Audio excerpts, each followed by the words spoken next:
자, 오늘 저와 여러분이 나눌 말씀의 제목은 하나님의 예비하심이라는 제목으로 말씀 나누도록 하겠습니다. 자, 오늘 특별히 모든 세대의 예배를 드리겠습니다. 우리 함께 학생들과 모여서 예배를 드리게 되는데 참 이 예배를 하나님께서 얼마나 기뻐하실까 그런 마음이 듭니다. 하나님 보시면서 예배 가운데 우리 자녀들 그리고 또 모든 세대가 한 자리에 모여서 예수님의 이름을, 성령님의 이름을, 하나님의 이름을 경배하는 것이 정말로 기쁨이라고 생각이 돼요. 이 모세 예배는 참 의미가 있는 예배입니다. 한국, 미국 통틀어서 한인교회에서 이렇게 모든 세대가 모여서 예배드리는 교회가 그리 많지가 않습니다.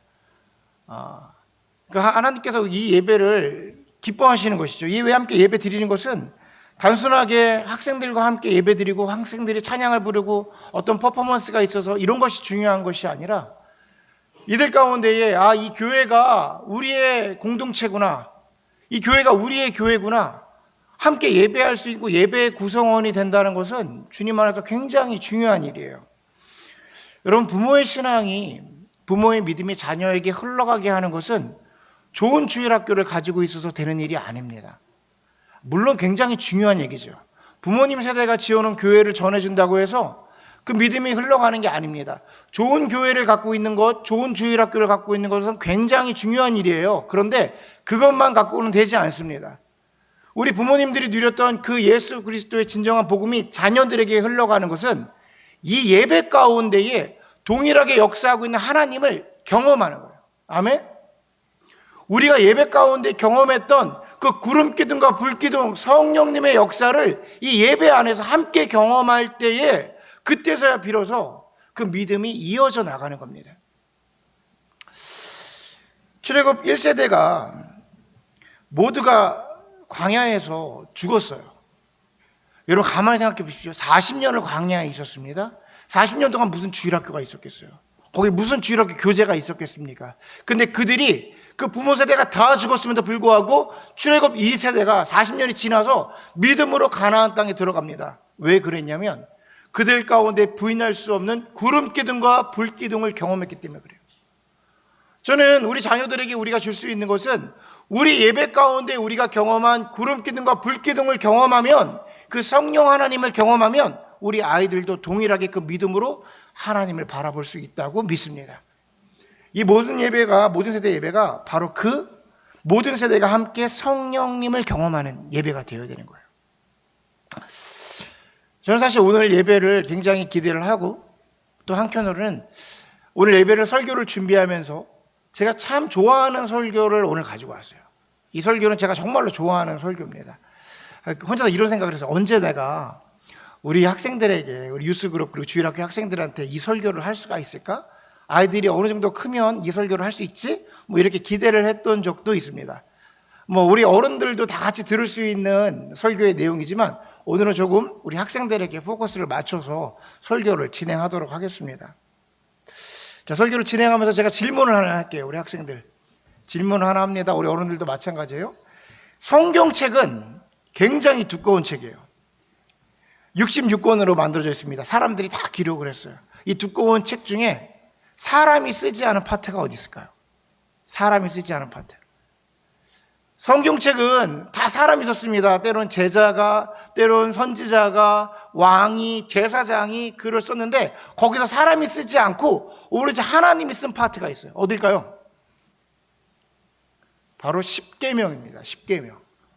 이거 가만히 한번 생각해 보세요. 십계명은 하나님께서 직접 모세를 불러다가 돌판에다가 하나님이 직접 쓰신 책이에요. 정말 놀랍지 않습니까? 세상 어느 종교에도 그 신이 직접 글을 써서 준 그런 신이 없어요. 왜냐? 다른 신들은 없으니까. 우리 하나님께서 직접 돌판에다가 글을 쓰셔서 주신 것이죠. 출애굽을 한 지 한 3개월 정도가 됐을까? 이스라엘 백성들이 200만이 다 움직여서 시내산으로라는 곳에 갑니다. 시내산에서 하나님이 모세를 지정하셔서 모세는 이 시내산으로 올라와라. 그리고 그 돌판에다가 십계명을 딱 주시는데 옛날 우리 어린애들은 잘 모르겠지만 모세라는 영화가 있었습니다. 우리 어른들은 모세 영화 보셨습니까? 모세라는 영화를 크리스마스쯤 되면 연말에 이제 주말에 영화 주말에 극장 그래가지고 거기서 모세가 딱 나오는데 불판에서 불판이 된다. 돌판에서 글을 받을 때 갑자기 불이 글씨를 막 콱콱콱 써요. 그 장면이 굉장히 인상적입니다.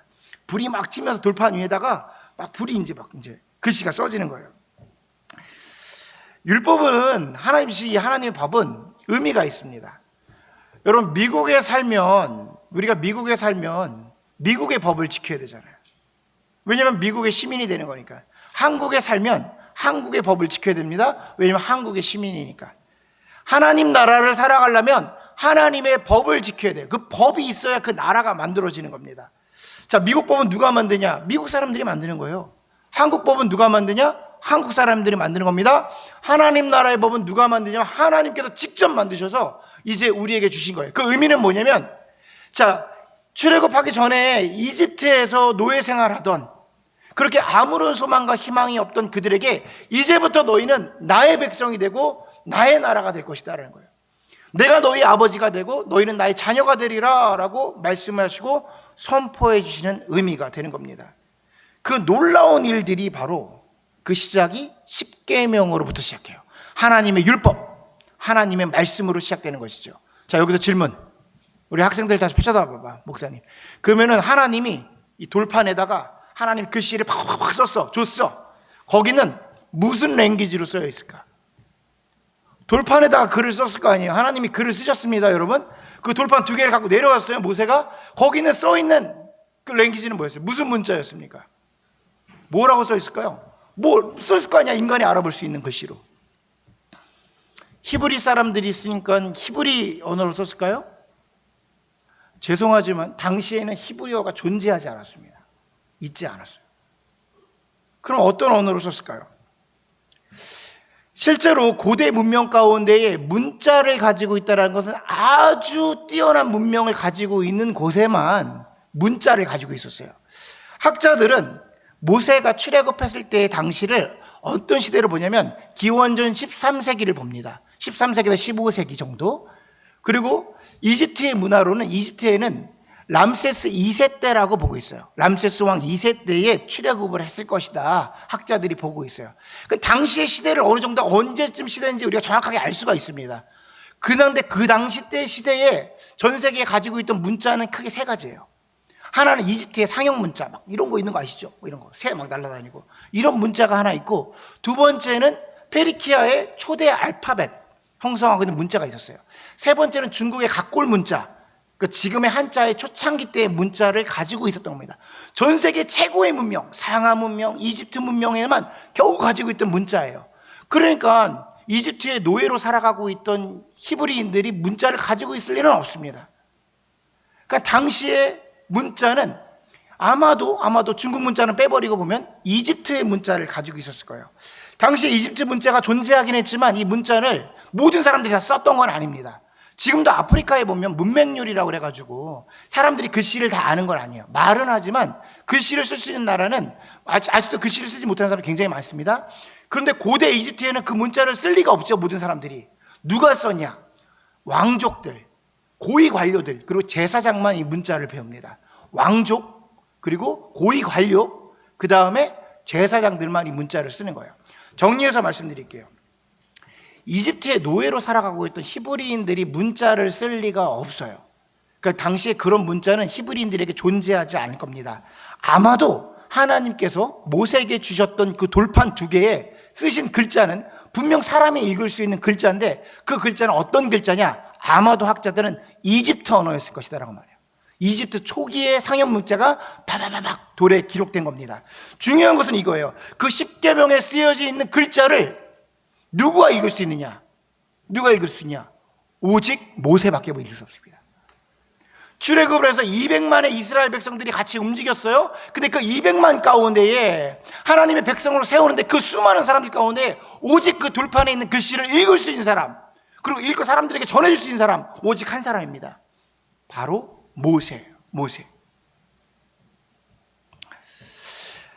자, 사도행전 7장에는 모세를 이렇게 기록합니다. 모세가 애굽 사람의 모든 지혜를 배워 그의 말과 하는 일이 능통하더라. 애굽에 우리가 알고 있는 것처럼 처음에 들어가게 됐잖아요. 모세가 아기로 들어가게 됐잖아요, 궁에. 그래서 거기 있는 모든 지식과 지혜를 다 배워가지고 그가 하는 일과 말에 능통했다라고 성경에 기록을 해놨습니다. 자, 앞서 말씀드린 것처럼 가만히 한번 생각해 보세요. 이집트에 있는 문자를 읽을 수 있는 사람은 왕족, 그리고 고위 관료, 그 다음에 제사장밖에 없는데 모세가 누구였죠? 이집트의 왕자로, 이집트의 왕자. 그러니까 그 안에서 모든 것을 다 배워서 그를 습득할 수 있었던 겁니다. 10계명 가운데에 오직 모세만, 이스라엘 백성 가운데 오직 모세만이 그것을 읽을 수가 있는 것이요. 하나님께서 하나님의 나라를 만드시려고 그 사랑하는 백성들에게 이제 하나님의 법을 그들에게 세워주시고 앞으로 하나님의 나라를 만들 때에 쓰시려고 미리 준비해 놓으신 사람이 바로 모세였다는 겁니다. 야, 모세 정말 대단하잖아요. 야, 모세 정말 대단하다. 우리 모세 정말 대단하네. 와, 모세 최고네. 이렇게 끝날 것이 아니라 우리의 질문은 이곳으로 가야 됩니다. 그럼 왜 모세였는가? 왜 모세였는가? 우리의 질문은 바로 이곳으로 가야 돼요. 왜 하나님은 모세를 선택하셔서 모세하게 하셨는가? 모세가 열심히 해서? 모세가 최선을 다해서 하나님 모세를 쓰신 걸까요? 그래요. 아마도 모세는요, 잘 생각해 보십시오. 죽어라 열심히 했을 겁니다. 세상 표현으로 겁나 열심히 했을 거예요. 엄청나게 목숨을 걸고 열심히 공부를 했을 거예요. 최선을 다해서. 왜냐하면 그 전승을 보니까 람세스 2세는 아들이 없었대요. 근데 수많은 공주를 데리고 있었는데 이 공주들에 관련된 아들들, 자녀들, 그러니까 왕위를 직접적으로 이을 수 있는 아들은 없었고 공주들을 통해서 지금 왕위 계승을 하려고 엄청난 경쟁이 벌어지고 있는 거예요. 그 중에 하나가 누구였냐면 모세였습니다.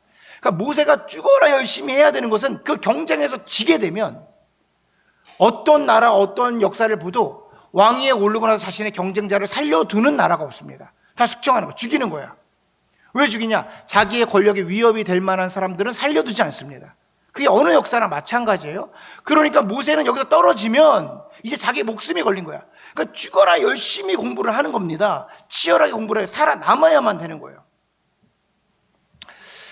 그렇게 열심히 했습니다. 모세는 출신도 미천했습니다. 살아남기 위해 열심히 전술도 배우고 무술도 배우고 철학도 배우고 무역도 배우고 가지고 있는 모든 것을 배웠습니다.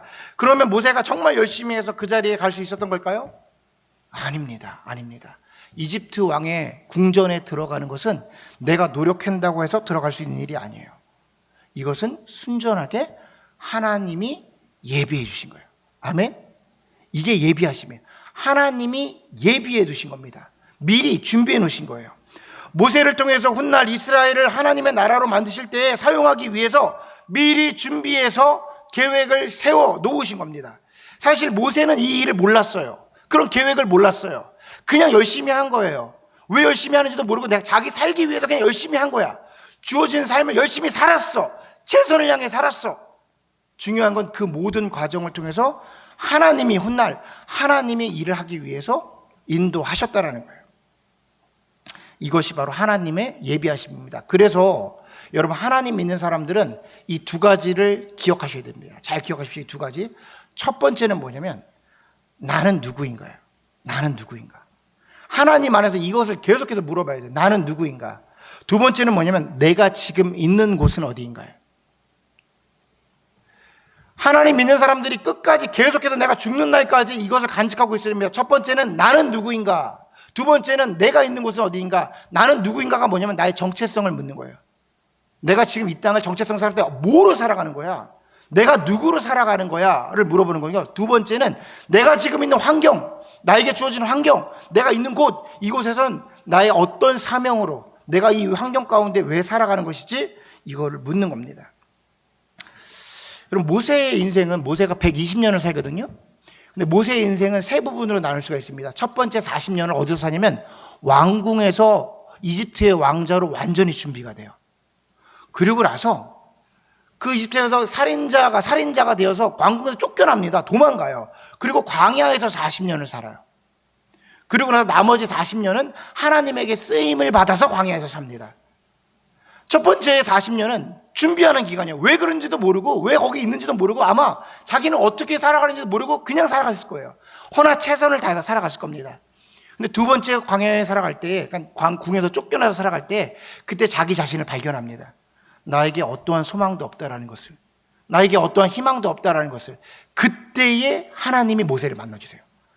자기를 완전히 내려놓고 나에게 희망이 없다라고 생각했을 때, 그때 소망이신 예수님 하나님이 모세를 만나주시는 거예요. 그리고 나서 그 하나님이 그 모세를 이제 왕궁으로 보내십니다. 왜냐? 이 일을 사용하기 위해서 준비하셨거든요. 왕궁에서 쓰려고 보내신 거예요.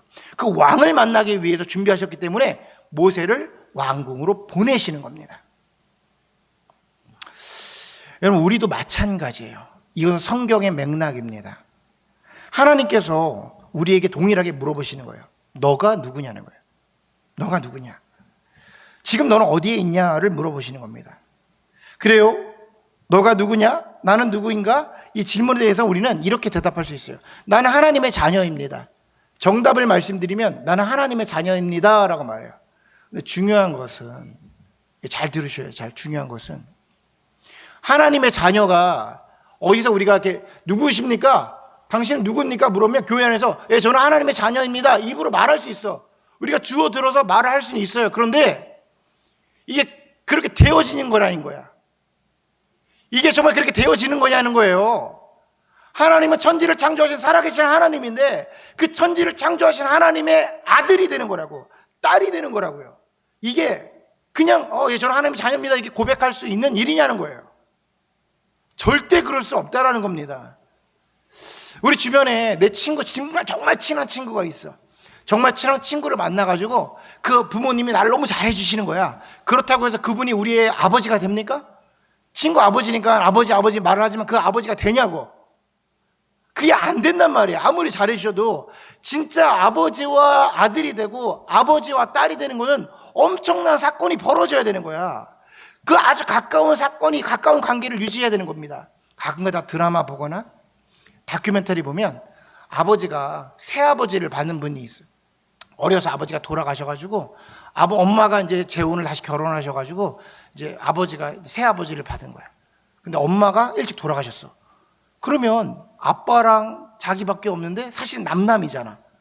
근데 어느 순간에 이걸 고백하는 사람이야. 아빠, 당신이 진짜 나의 아빠입니다라고 막. 그러면 아빠가 막 눈물을 흘리시는 거예요.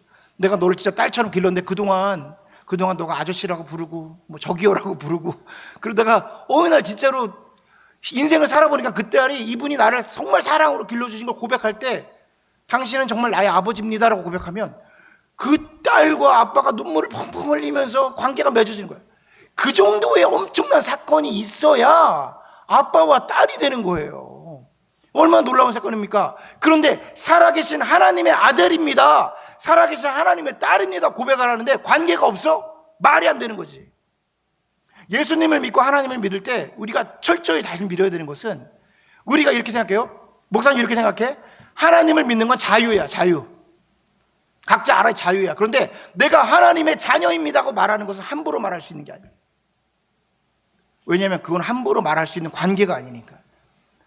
내가 하나님의 자녀가 됐습니다라고 말하면 최소한 엄청난 사건은 벌어져야 됩니다. 그 사건이 뭐냐면 내가 예수 그리스도의 이름으로 다시 태어나는 사건이 있어야 돼요. 이게 born again이에요.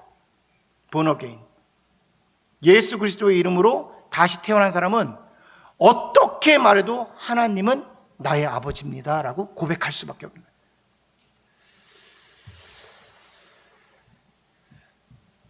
그러면 지금 나는 어디 있는가? 지금 나는 어디 있는가, 여러분? 저는 특별히 오늘 이 이야기를 우리 학생들에게 정말 전해주고 싶어요. 여러분 어디 있어요? 여러분 어디 있습니까? 졸려서 죽으려고 그래. 여기는 어딘가? 여기는 어딜까? 목사님이 정말 이 얘기를 해주고 싶었어요. 여러분 어디 있나? 여러분 질문 하나 할게요. 여러분 왜 미국에 있습니까? 한국에서 태어난 사람은 왜 한국에 태어났는데 미국에서 지금 공부를 하고 있을까? 아니, 미국에서 태어난 사람들은 미국에서 태어났는데 왜 한국인으로서 왜 미국에 태어나서 지금 미국에 살고 있을까? 여러분 지금 이 미국이 여태까지 목사님이 말했던 이집트입니다. 여기가 이집트예요. 그리고 여러분이 모세예요. 하나님이 갈대 상자를 통해서 이 미국에다가 싹 집어넣으신 거예요.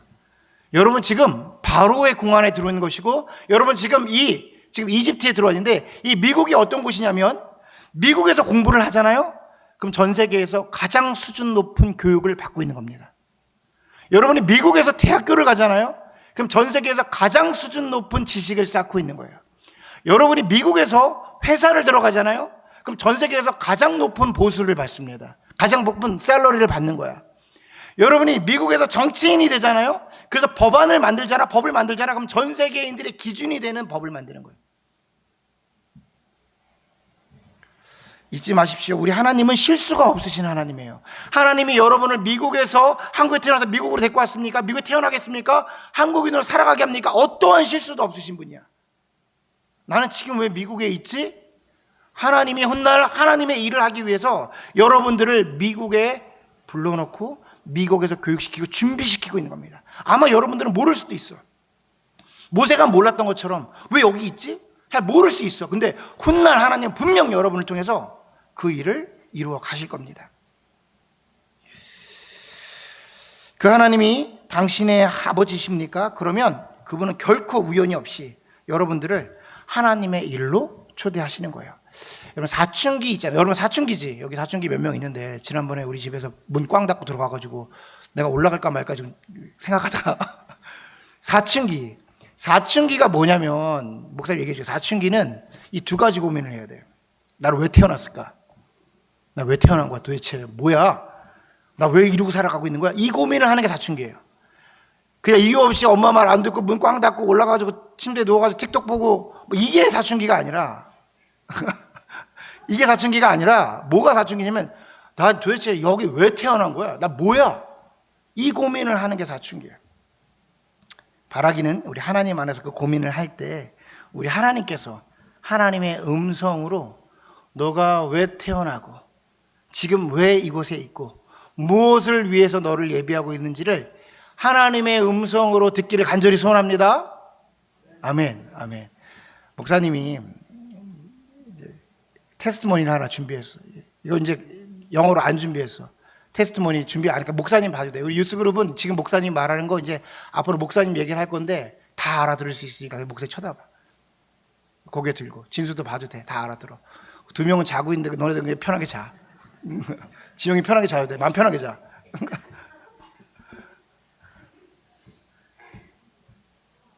자, 지금부터 목사님 얘기를 할게요. 여러분도 그냥 오해 없이 들으시기 바랍니다. 목사님은 사실 목사님이 얼마나 똑똑한지 잘 모르겠어. 목사님 엄청 똑똑해.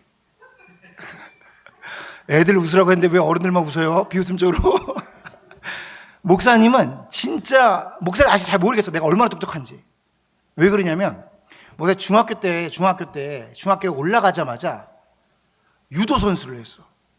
프로페셔널 유도 선수야. 3년 동안 했어. 공부 하나도 안 했어. 솔직히 공부 하나도 안 했어. 유도부여서. 아침부터 타이어 끌었어. 아침부터 타이어를 끌고 새벽부터, 그리고 고무줄을 막 철봉에 매가지고 이것만 계속 했어. 공부 하나도 안 했어. 3년 동안. 그리고 어디 가냐면 고등학교를 갔어. 공부하기 싫어서. 근데 그 3년 동안 공부 하나도 안 했어. 우리 학교는 특별히 특이한 학교여서 고3 때는, 그러니까 12학년 때는 학교를 한 번도 간 적이 없어. 학교를 안 가고 회사에 들어가서 일을 했어. 그러니까 6년 동안 정말 공부를 안 하고 수업 시간에 그냥 귀로 듣기만 해. 귀로 듣기만 해도 점수가 잘 나와. 나 얼마나 똑똑한지 나 잘 모르겠어.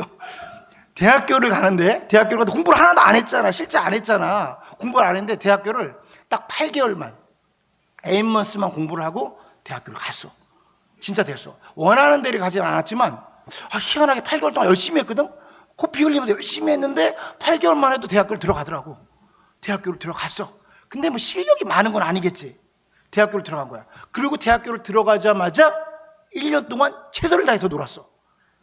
정말로 대학교 때 수업도 안 들어가고 일주일에 클럽을 2번씩 갔어. 춤을 추고 노래를 부르고, 더 이상은 말할 수는 없지만 많은 일들을 했어. 많은 일들을. 세상 부끄럽지 않게 정말 놀았어. 누구에게 뒤지지 않을 만큼 놀았어. 그랬더니 군대를 가래. 군대를 간 거야. 군대를 가서 한 3년 동안 있다 딱 나오는 순간 내 마음속에 이렇게 살면 안 되겠다.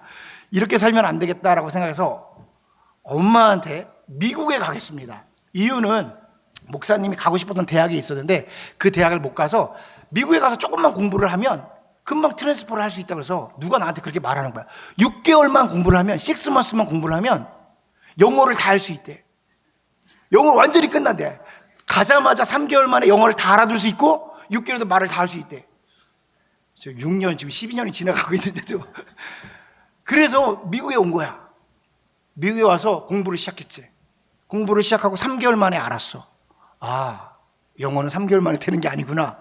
그리고 포기하고 또 열심히 놀았어. 최선을 다해서 놀다가 한국에 갈 때쯤에 이 교회입니다. 이 교회에서 지하실에서 성경 공부를 하다가 홀리 스피릿을 만났어. 하나님을 만난 거예요. 여러분 잘 들으세요. 전지 너한테 말하는 거야. 잘 들어. 하나님은, 창조주 하나님은 살아계신 하나님이에요. 아멘. 목사님이 다른 건 다 몰라도 이거는 직접 말해줄 수 있어요. 하나님은 살아계신 하나님인데, 하나님 믿으려면 똑바로 믿어. 그 하나님은 살아계신 하나님이어서 우리가 말하는 거 다 듣고 하나님이 말씀하시고 우리가 들을 수가 있어요. 내가 똑바로 믿으라는 건 뭐냐면, 잘 들어. 하나님이 못하실 건 전혀 없어. 하나님은 안 하시는 일은 있어도 못 하시는 일은 없어. 하나님이 말씀하시는데 우리가 못 알아듣는 게 더 이상한 거야. 하나님이 뭔가를 알려주려고 그러는데 우리가 못 알아듣는 게 더 이상한 거야. 하나님은 우리가 귀에 들을 수 있게 말씀을 하셔. 진짜로 말을 하셔. 그래서 그렇게 말하는 거 누가 잘못해? 아니야, 못 들어봐서 그래. 하나님이 못하는 게 더 이상해. 하나님이 우리에게 뭔가를 알려주시는데 말로 뭐 안 가르쳐 주신다고? 그게 더 이상한 거라고. 우리를 만드셨는데, 길을 만드셨잖아. 그러면 들으라고 만든 걸 말이야. 들으라고, 뭘 들으라고 만들었겠어? 하나님의 말씀을 들으라고 만든 거야. 귀로 말씀하신단 말이야. 말씀을 하시는 거야. 내가 성령님을 만나고 나서 하나님이 살아계신 것 부인할 수가 없어. 하나님 분명 살아계셔. 지금 이 순간도 살아계셔. 하나님은 정말 살아계셔. 목사 지금 걸고 얘기할게. 그분은 살아계셔. 그 하나님을 만났어. 그러고 나서 내가 너무 놀라서 하나님한테 뭐라 그러면, 하나님 제가 정말 공부 열심히 할 테니까, 다시금 공부 열심히 할 테니까 기회가 된다면 나 목사 시켜주십시오. 그래서 왜 그러냐면, 내가 하나님 만나고 나니까 하나님 아까 누구냐 그랬잖아. 내가 누군가? 하나님 앞에서 보니까 자녀야. 근데 내가 할 수 있는 잔재주를 보니까 할 수 있는 게 뭐가 있나 봤더니, 내 삶 속에서 목사를 해서 설교를 하고 사람들을 만나고 사람들한테 하나님 말씀을 전하는 거 잘할 수 있을 것 같아. 저 잘하고 있나요? 아멘 좀 합시다. 아멘 좀. 아멘 좀 합시다. 나 이거 진짜 잘할 수 있을 것 같아. 그래서 하나님한테 땡깡 부렸어. 하나님, 나 이제 하나님 만났는데 정말 하나님의 허락만 하시면 목사 되겠습니다. 신학교 가고 싶습니다 하는 거야. 고백했는데 하나님이 기회를 주셔서 이제 나의 일을 하라고 하셨단 말이야. 문제는 뭐냐? 신학교를 가야 되잖아. 미국에 있는 대학교를 가야 되잖아. 근데 공부한 적이 한 번도 없어. 내가 공부한 거는 8개월밖에 없어. 근데 미국의 대학교를 가야 돼. 그래서 내가 떨리는 마음에 미국의 대학교에 시험을 보러 갔어. 영어 시험을 봐야 돼. 영어 시험을 봤는데 당시에 영어 시험 토플이라는 게 있는데 550점을 맞아야 돼. 550점. 근데 8개월 공부하고 어떻게 학교 들어가? 시험을 봤어. 무식하면 담대하다고 가서 담대하게 시험을 봤어. 근데 몇 점이 나왔냐? 525점이 나왔어. 525점. 땡, 떨어진 거지. 떨어진 거야. 못 들어간 거야, 대학교를. 그 떨어졌습니다. 죄송합니다. 거기는 이제 그 매니저가 그러니까 떨어졌습니다. 그 딱 나가려고 그러는데 잠깐만요. 그런데 우리의 학교에서 이렇게 랭귀지 프로그램을 들으면 합격을 해줄 수 있습니다 하는 거야. 영어 수업을 들으면 합격을 시켜줄게요 그런 거야. 할렐루야. 제가 그거 듣겠습니다. 그러고 딱 들어간 거야. 그때 이제 뭘 알았냐면, 이 학교에서 거기 있는 사람들이 엄청 많았거든. 미국 애들도 엄청 많고 흑인 애들도 많고 막 다 있었는데 난 알고 있지. 이 모든 학생 중에 꼴찌가 누구면 나야. 나는 여기서 꼴찌인 건 내가 알고 있어. 딱 들어가고 내가 하나님한테, 하나님이 합격시켜 주셨으니까, 하나님께 뭐라고 말하냐면, 하나님이 합격시켜 주셨으니까 정말 열심히 공부하겠습니다. 정말 최선을 다해서 열심히 공부하겠습니다. 하나님이 합격시켜 주셨으니까, 학교 보내주셨으니까 열심히 공부하겠습니다. 걱정하지 마십시오. 그리고 나서 이제 학기가 시작이 됐어. 교수님이 들어오고 실라버스를 주고 뭐 커리큘럼을 주고 앞으로 어떻게 공부하겠다는 거야. 그거 다 알아들었어. 자, 이제 수업 시작하자. 그때부터 아무것도 안 들려. 삐. 내가 너무 긴장해서 그런가? 다음번에 다음번에 수업을 들었어. 아무것도 안 들려. 당연히 안 들리지. 공부한 적이 없으니까. 근데 듣다 보면 들릴 거라고 생각했어. 아니야, 계속 안 들려. 언제까지? 한 달이 다 되는데 안 들려. 미국은 대학교가 좀 이상해. 한 달밖에 안 다녔는데 미드텀을 본대. 배운 게 아무것도 없는데 시험을 봤어. 다 틀렸어. 근데 그때부터 마음속에 너무 무서운 거야. 막 심장이 둥둥둥둥. 왜 그러냐면 당시에 유학생들은 학비가 얼마였냐면 제가 학비를요 8,500불을 냈습니다. 한 학기에. 그러니까 16,000불을 내는 거예요. 1년에 16,000불을. 당시에 2천만 원씩 1년에 2천만 원씩 내는데 목사님네 집이 잘 살지가 않았단 말이야. 우리 어머님이 열심히 돈 벌어서 보내는 건데 그거 딱 떨어지면 2천만 원씩 날아가는 거야. 그럼 막 너무 무서운 거야. 기도를 하기 시작한 거야. 목사님이 학교를 가려면 맨하탄에서 학교를 다니는데 한 이제 2시간 정도 왔다 갔다 하면 3, 4시간이 걸려. 갈 때 이 교회에 들려서 앞에서 여기저기에서 기도를 해. 하나님 오늘도 수업 잘 듣게 하시고 영어 다 들리게 하시고 유치원 잘 펼치고 좋은 목사님 되게 해주시고 빨리 기도해. 올 때는 지쳐가지고 너무 겁을 먹고 와가지고 저 끝에서 기도해. 우리 다일이 할아버지 앉아 계신데 저 자리 거기서 막 울면서 기도하는 거야. 하나님 저 어떡합니까? 근데 한 달째가 됐을 때는 진짜 겁이 먹었어. 뭐라고 말했냐면 저 자리에서 하나님 합격만 시키면 답니까? 아니 뭐 알려주셔야 될 거 아니에요. 이대로 어떻게 합니까? 큰 소리를 막 쳤어. 너무 겁이 나가지고 하나님 합격시키시면 다예요. 뭐 실력을 줘야니까 할 거 아닙니까? 그래서 막 소리를 치는 거야. 처음에는 한 달 전만 해도 하나님 붙여주시기만 하면 공부는 제가 하고 걱정하지 마십시오. 하나님이 최고의 목사가 되겠습니다. 한 달 지나가서 뭐라고 하면 붙이기만 하면 되냐고요. 왜 이렇게 깝깝하시냐고. 어떻게 하실 거냐고 얘기를 해달라고. 그때 하나님이 잘 들어. 하나님은 안 하시는 건 있어도 못 하시는 건 없어. 갑자기 여기서 이렇게 그림이 쫙 펼쳐지는데 지도가 전 세계 지도가 쫙 펼쳐져. 바로 여기서 펼쳐지는 거야. 지금 목사님 서 있는 데서. 왜냐면 저기서 기도를 했으니까 쫙 열려. 그러더니 대한민국으로 쫙 보면 대한민국에 너네 그 인형 뽑기 하는 그 기계 있지, 오락기. 그게 쭉 가더니 손이 있는데 쭈르륵 내려가. 그러더니 천민성을 딱 들어. 그리고 나서 이걸 동행해서 미국에다가 딱 떨어뜨리신 거야. 그러면서 말씀하시는 게 너는 지금 너 혼자 대한민국에 있을 때 친구들을 좋아하고 친구들하고 노는 걸 좋아해서 도저히 혼자 있어서 혼자 헤어나올 수 없어서 하나님이 뽑아서 미국에 데리고 오셨다는 거야. 그래서 난 이렇게 물어봤어. 민성아, 너는 지금 어디 있니? 그러면 너는 지금 어디 있니? 그러면 아까 누구 어디인지 물어보신다 그랬잖아. 어디 있니? 물어봐. 그래서 제가 저 뒤에서 뭐라고 하냐면 하나님, 저는 지금 미국에 있습니다. 그랬어요. 미국이 어떤 나라니? 라고 물어봐. 하나님, 미국은요 전 세계에서 가장 큰 나라고 가장 강대국입니다. 그러면 그래? 그러면 너의 신학교는 어디 있니? 그래. 너는 어디서 공부하고 있니? 그래. 저는 뉴욕에서 공부를 하고 있습니다. 뉴욕은 어떤 나라니? 뉴욕은 전 세계 미국에서 가장 큰 나라, 큰 곳이고 모든 사람들이 집중되는 곳이고 가장 귀한 곳입니다. 너희 학교는 어디 있니? 그 뉴욕의 맨하탄에 있습니다. 그래서 한참 시간이 좀 지나서 한 5분 내가 느낄 때 하나님 다시 한번 말씀하시네요. 그러면 내가 너를 다음번에는 어디로 데리고 갈 것 같니? 여기까지만 얘기하셨어요. 하나님이 여기까지만 얘기했어요. 그러면 내가 다음번에 너를 어디로 데리고 가겠니? 저는요 솔직히 그때 프린스턴 대학 보내시는 줄 알았습니다. 그때 제 생각은 그 정도밖에 안 됐어요. 솔직히 진짜입니다. 나 프린스턴이구나. 그래서 여기니까 사실 그 후로 그거에 대한 물은 거는 말씀은 없으셨어요. 근데 저는 아직도 그걸 품고 있습니다.